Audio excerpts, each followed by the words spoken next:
Minnesota high school volleyball teams hit the hardwood in the quarterfinals of Section 1A action tonight. Let's start with the 1 seed, the Mabel Canton Cougars. The Cougars face the 8-seeded Grand Meadows Superlarks. Cougars are up in 2 sets and in the third up 6. Take a look at this.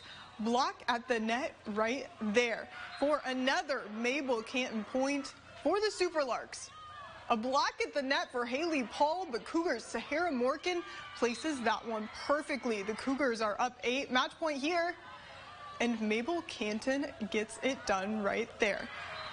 The Mabel Canton Cougars are moving on, and the 2-seeded Spring Grove Lions took on the 7-seed, the Goodhue Wildcats. Each team won a set in the third. Set point there.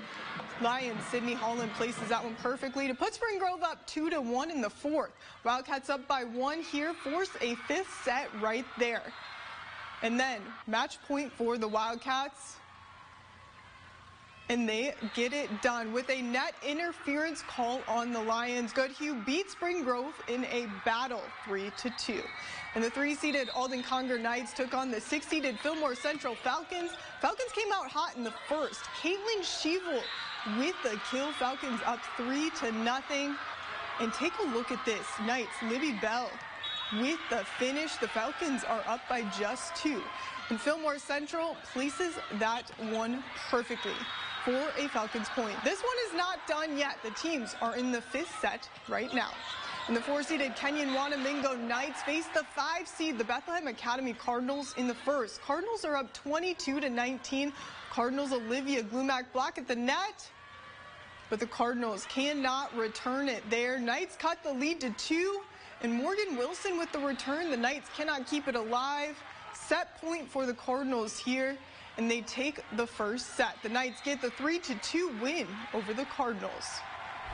And the Mayo Spartans girls tennis team made some noise this season as a team and in individual competition. The team took home the state title for the 2nd year in a row and have now won 50 straight duels. Individually, senior Claire Loftus added another trophy to her collection after winning the individual state championship for the 2nd year in a row. Loftus advanced all the way to the final against Elk River's Ava Nelson here, and Nelson had to forfeit due to an injury, giving Loftus the victory in the 3rd set. Claire says she's excited to pass the torch to her 2 sisters on the team and the rest of her teammates.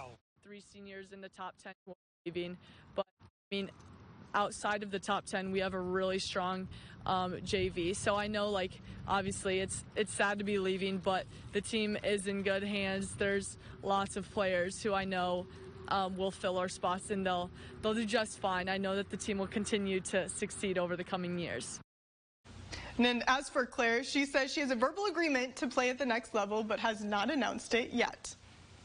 And in Major League Soccer, Minnesota United is kicking off in the playoffs tomorrow, taking on Salt Lake in the first round in a best-of-3 series. Minnesota is coming off its final regular season match against St. Louis, getting the 4-1 victory.